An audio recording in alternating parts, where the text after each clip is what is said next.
Ako. Radiator po bukas. Radiator butas. Itong linya durog. Saan? Ayun, punit.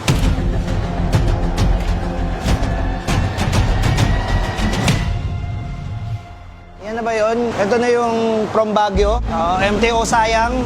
Kasi nag-enjoy yung customer natin. Nag-wheelie-wheelie raw siya. Ayun, bali ang braso. Foreigner ulit ang customer natin na to. Nag-enjoy sila. Magkakapag-anak yan eh. Ayun, oh. Sumemplang din to. Ito, bagsak makina. Ito naman, ito pinakamalala. Bali yung braso niya. Tapos, ang daming wasak. Pati ito, butas, oh. Nag-wheelie kasi ito eh. Pag wheelie, pag bagsak, pumampas dun sa pader. Pag ampas sa pader, lahat ng forks, tumabingi, sinundot to lahat. Ayun, durog, oh. Nabingi din siya. Wala na to. Junk na to. Tapos dulog yung mga master. T-post, buo. Oh, tingnan mo yung manibela niya, steering, no? Ito tinatawag natin power steering. Tapos basag yung stopper. Basag din yung stopper.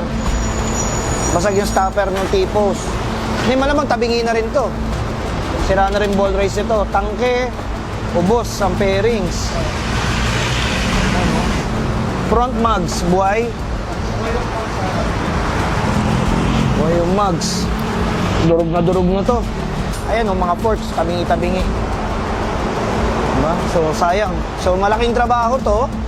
Ang goal is to restore and to make it running again. Swerte naman kami, umaandar yung makina. Ang malas namin, ang hirap maghanap ng piyesa nito. Ang daming sira, sobra. Tignan nyo, isa-isa ko sa inyo yung mga sira. Siyempre, ito na yung pinaka-obvious yung fairings. Naitapon na namin yung mga talagang basag-basag na. At yung mga nakakabit ngayon, pansamantagal na lang muna. Sobrang laki na kasi ng magagastos dito, kaya hindi muna natin yan priority. Yung gas tank may gas-gas. Pero buti na lang at hindi malalim. Yung bracket ng passenger footrest, medyo alanganin na rin. Pero hindi rin naman urgent. Ang mission natin ngayon, mapagana at mapaandar ulit ng maayos ang motor na to. Okay, dito na tayo sa mga sakit ng ulo. Unahin natin tong handlebars, kita nyo naman kung gaano kabaluktot. Kailangan na talaga tong palitan kasi hindi na rin kaya ng machine shop. Pangalawa, itong bahagi ng front forks. Yung stanchions, baluktot din, pero mukhang pwede pang remedyohan. Ang problema, yung T-post na putol yung isang steering limiter. Built-in kasi to, kaya buong assembly ang kailangang palitan. Etong radiator na butas, risk kong ipa-welding kasi aluminum siya. Malambot at manipis. Kaya kailangan na rin to palitan. Sunod naman ay itong mags, may bengkong ang harap at likod. Yung axle nut, basag na rin. And yung swing arm, bumaluktot din. Alam ko may ilan sa inyo dyan ang iniisip na full wreck na to dahil sa dami ng nasira at kailangang palitan. Parang hindi na worth it. Pero si owner, hindi nawawalan ng pag-asa. May sentimental value kasi sa kanya itong motor na to. Kaya abangan natin mga Kaziwan Nation. Kakayanin kayong buhayin ng 01 Moto ang wasak na MT-07 na to.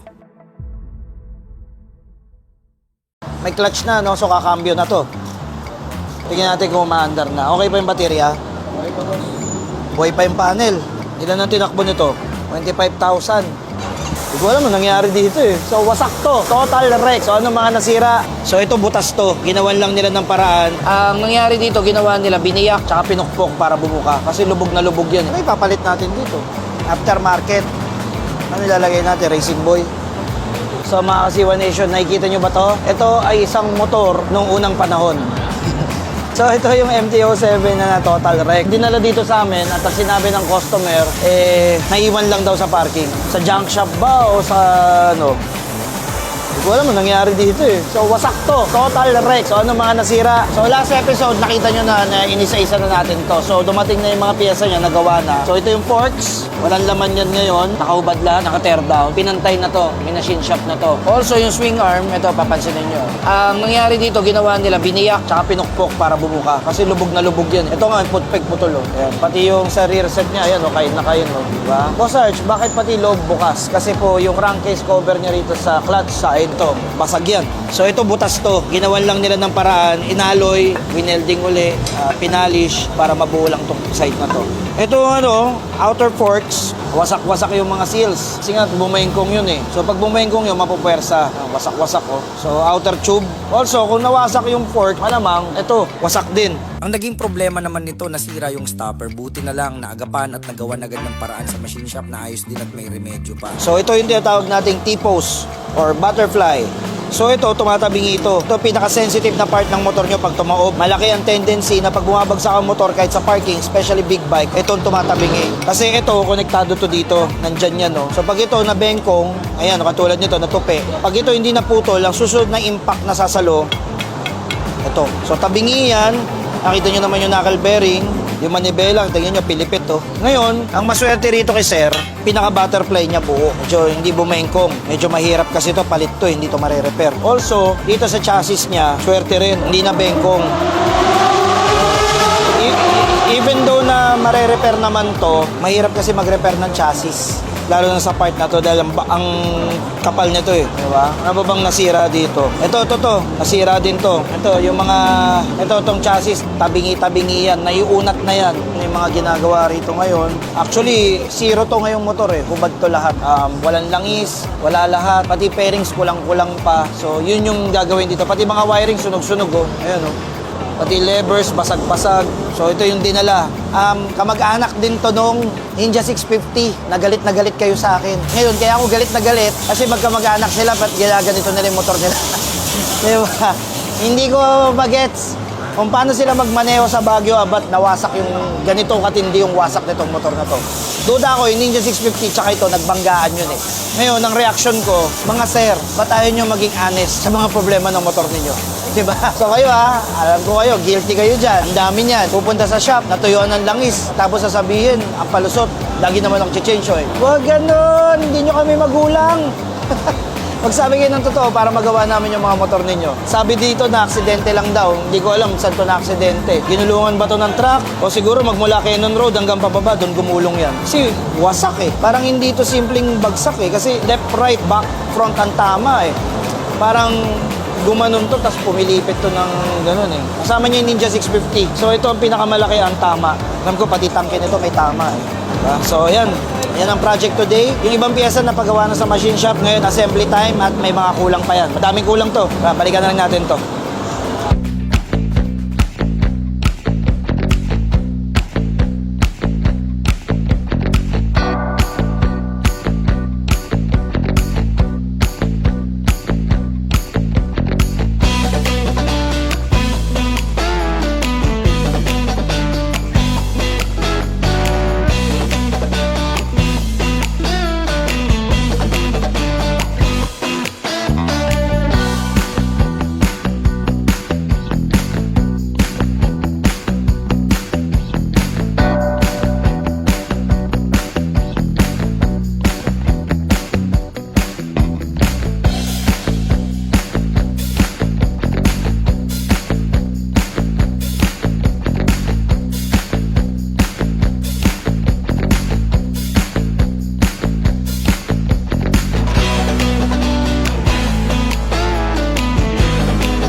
Day 2 ng MT-07 rebuild. So ito na siya. Medyo nagkakahugis na siya, naikabit na yung gulong. Anong ginagawa natin ngayon? Radiator? Ano ba to? Buo o sira? Nagawa na nila.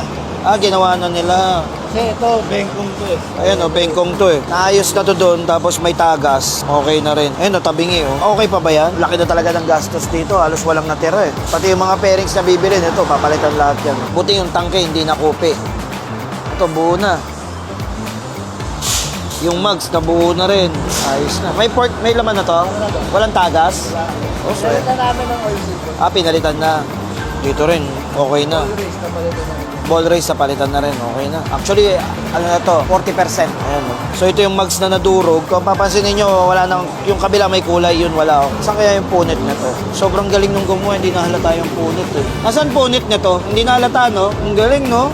Shoutout sa Lions Tech, ang ganda ng gawa nyo rito. Alam ko, basag yan dito eh. Hindi ko sure kung dito sa taas yun eh. Basta basag yan, nakakalas. Swing arm, tignan nyo. Ito yung sinabi kong no pen nila, just pinares. Rear set, magpapalit. Ito, mga to, papalitan na lang namin to. Tatakpan na lang ng engine guard yan. Sa Shield kasi, merong engine guard na sukat para dito eh.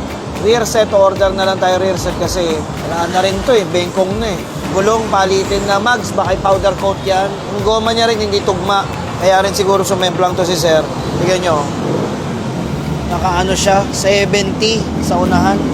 Medyo hindi maganda sa symmetry ng motor yung matataas ang gulong sa unahan eh. Manibela, okay na. Coolant na lang. Magana na yan. Tigas. Langisan nyo ah. Butas na. Kung ganun, ay papalit natin dito. Aftermarket. Ano ilalagay natin? Racing Boy. Lalagyan na to ng steering damper para hindi na uli mangyari yung ginawa nila sa sarili nila. Nirekta rito. Nakaganyan siya. Lupit, resourceful yung gumawa, pero mali. Hindi ubra yan. Kailangan nun ng tamang bracket. Kailangan nun ng malapad na foothold. Bakit? Gumagalaw to eh. Ang base mo manipis, limited din ang galaw. Kumbaga hindi ito magpe-play ng tama. Ayan na nga, kaya nga tumagas oh. Kasi yung base niya pangit eh. Dapat to steady yung base para pag gumalaw siya, hindi tumatabingi at hindi nasusugat yung mga seals. Ayan o, dahil manipis yung base, pag lumiliko, gumaganon yan. Napunit yung seal. Nakaipit lang siya sa flange na ano.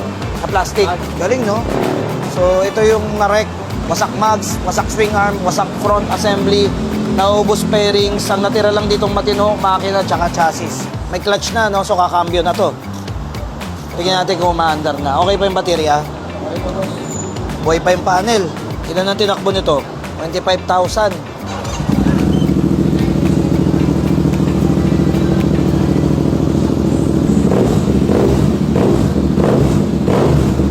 Maandar na uli pagkatapos mabulok.